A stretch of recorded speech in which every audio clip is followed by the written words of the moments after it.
Olá, turma do nono ano, aqui é o professor Joseph que nos fala. Então, vamos dando aqui uma continuidade com os nossos, com os nossos pontos principais do nosso capítulo 3 sobre funções químicas, né?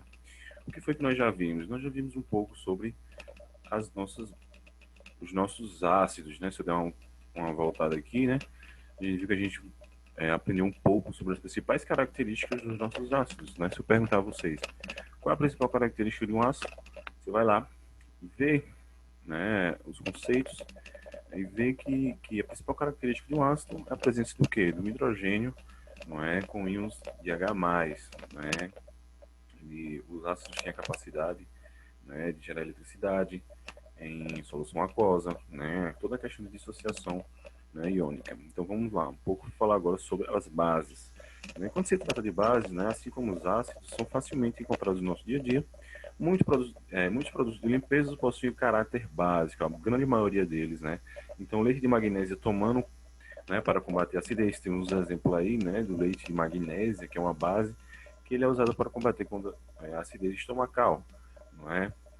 A gastrite também, não é? Você está com ardência no estômago, e também é bastante utilizado, né? Além do leite de magnésia, tem também, né, vários outros aí, que é bem conhecidos, que eu vou explicar mais à frente, né? É também outro conhecido exemplo de substância de caráter básico, né? Mas de fato, o que são, né, essas tais bases, né? Então, ao pé da letra, as bases são compostos que, por dissociação iônica, liberam como íon negativos apenas um ánodo como hidróxido de OH, beleza? Também conhecido como oxidrila ou hidroxila. É mais comum ser visto, né, em algumas questões como hidroxilas, é mais usados, beleza? Então, o OH, como eu falei para vocês, né, para identificar um ácido, você tem que perceber que é a presença do hidrogênio, mas não confunda aqui com as bases. Você está vendo aqui que é um hidrogênio ligado a um oxigênio. Então, esse hidrogênio ligado a um oxigênio se torna um radical livre chamado de hidroxila. Logo após, ele é encontrado ao lado direito, né, das reações, e quanto aos ácidos, o hidrogênio é sempre identificado sempre do lado esquerdo, beleza? Então, logo, né, como eu falei para vocês, o OH é um radical funcional que você vai conseguir identificar em uma reação como base. Tranquilo? Então, são compostos iônicos que dissociam em íons, né, em solução aquosa, possuem a hidroxila, que é liberado como um ânion quando dissolvidos em quê? Em água, beleza? As substâncias que apresentam o grupo OH do lado direito, ligado aos metais. Então, a grande característica, as grandes características das bases é que a grande maioria delas, além do grupo OH, eles estão ligados, né? Eles têm maior afinidade com os metais. Como exemplo aqui do NaOH, temos aqui CaOH, beleza? Possui boa condução de eletricidade em solução aquosa, bem grande parecido com os ácidos. Mudam de cor de certas substâncias, né, os chamados de indicadores de ácido-base, né, a mudança da cor de certas substâncias, né, a coloração avermelhada com a fenolftaleína. Esse fenolftaleína, não é uma solução preparada para identificar, né, a acidez, o pH de certas substâncias. Né? O sabor adstringente, o que é um sabor adstringente? O sabor é igual a uma banana, você querer comer uma banana verde, né? Aquele sabor que trava na língua, beleza? Uma grande característica das bases é que eles sempre vão reagir com quem? Com os ácidos. Produzindo em seu resultado da reação com os ácidos, sempre vai produzir o que? Sal e água. Vai depender da quantidade da molécula que está reagindo, tranquilo? Então, essa reação do ácido, não é, com a base, a gente chama essa reação de neutralização. Então, é vice-versa. Tanto o ácido vai neutralizar uma base, como uma base vai conseguir neutralizar um ácido, tranquilo? Então, temos um exemplo aqui, né, de uma reação, onde aqui está reagindo com a base, né? O ácido está reagindo aqui com a base, HSO. Tá vendo como eu estou conseguindo identificar o que é um ácido? O meu H, meu hidrogênio, vem sempre do lado esquerdo, tranquilo? E a minha hidroxila, chamada de oxidrila ou hidroxila, sempre vem do lado direito, né? Ligada a um metal. E uma característica bastante peculiar dos ácidos é que eles estão ligados a um metal, tranquilo? Então vamos lá. Uma reação de um ácido com uma base sempre vai gerar o quê? Uma sal e uma água. Sal, a gente está percebendo aqui que Na, né, SO4 e H2O, né? Então gerou duas moléculas de H2O. Então essa reação se chama de neutralização. Tranquilo? Vamos lá. Podem ser classificados de acordo com o grau de ionização, né? Ou com o grau de solubilidade em água. Então, o que significa? Né, eu já falei para vocês o que significa grau de ionização, não é? De acordo com o número. Então, as classificações das bases, né? Então, elas podem ser classificadas de acordo com o número de hidroxilas, no caso, de acordo com o número de OH dentro da substância. Então, aqui nós temos a monobase, que possui apenas uma oxidrila ou hidroxila, temos as dibases, tribases e tetrabase. Igual a relação com os ácidos, né? Passou de 4, né? Passa a ser chamado de polibases, tranquilo? Percebo aqui, né? A nossa hidroxila sendo identificada aqui na nossa reação, né? Na nossa substância.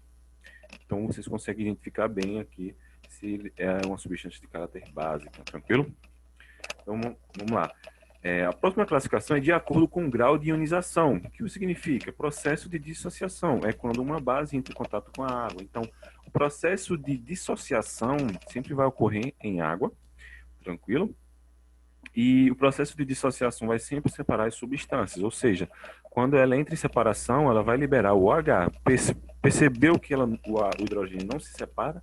Porque ele está totalmente ligado a essa hidroxila chamada de... né, de OH, tranquilo? Os exemplos aqui, ó, temos NaOH+, né, a molécula da água, né, que é uma dissociação em água, tá vendo aqui? Então, quando eu somo essas duas aqui, eu vou ter uma dissociação, não é, do sódio, né, com a liberação da sua oxidrila. Tranquilo, né? Então, é o seguinte, então, no processo de dissociação, nós temos processos de bases fortes e bases fracas. Né? O que são bases fortes? São aquelas cujo grau de ionização é praticamente 100%. Tranquilo? E as bases fracas são aquelas que o grau de ionização, em geral, é inferior, não é, a 5%. Né? Então, de acordo com a solubilidade, o que é uma solubilidade? É alguma coisa que pode ser solúvel. Né? Pode ser solúveis, pouco solúveis ou praticamente solúveis, né? Que é entre os demais. Então, os exemplos aí, os hidróxidos de metais alcalinos e hidróxido de amônio, são os exemplos aí de bases solúveis, né? Tranquilo. Não existem bases com mais de oxidrila, foi o que eu falei. Quando passa de 4, começa a ser chamado de polibases, tranquilo? Então, finalmente a gente chega na nomenclatura das nossas bases. Então, quando o elemento forma apenas uma base, beleza? O elemento com um NOx fixo. O que significa NOx? Significa número de oxidrila, tranquilo? Número de oxidrila fixo, tranquilo? Então, para nomear uma base, nós primeiro colocamos o hidróxido de, é bem mais fácil do que o ácido, tranquilo? Vamos lá.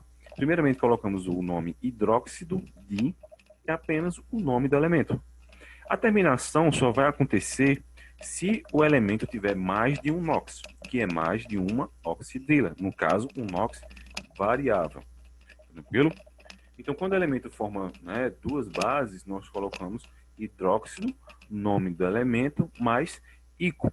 No caso, se ela ganhar, lembra da terminação dos ácidos?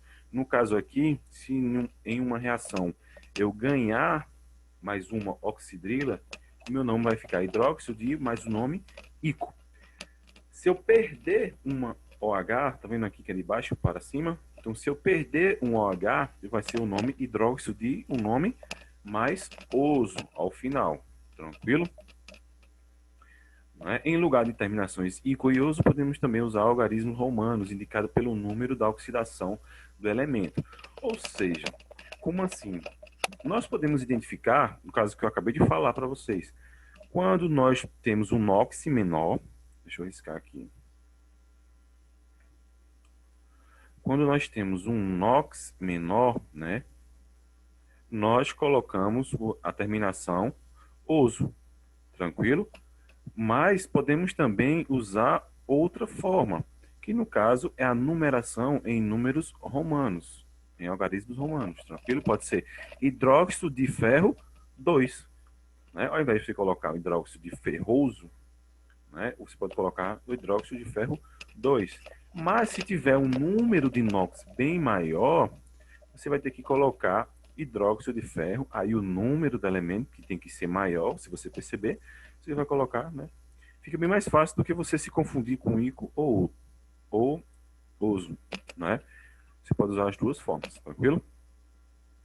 Então vamos passar um pouco mais à frente, né? Então, as bases comuns do nosso cotidiano, né? Eu já falei para vocês as principais características das nossas bases. O que que vai identificar? A oxidrila, não é? Vai reagir com a água, liberando elétrons, né? Então, nós podemos aqui exemplificar algumas bases do nosso cotidiano. O primeiro dela é hidróxido de cálcio. Perceberam aqui que ele colocou o nome hidróxido de cálcio, né? É um nome tranquilo, né? Então, é mais conhecido como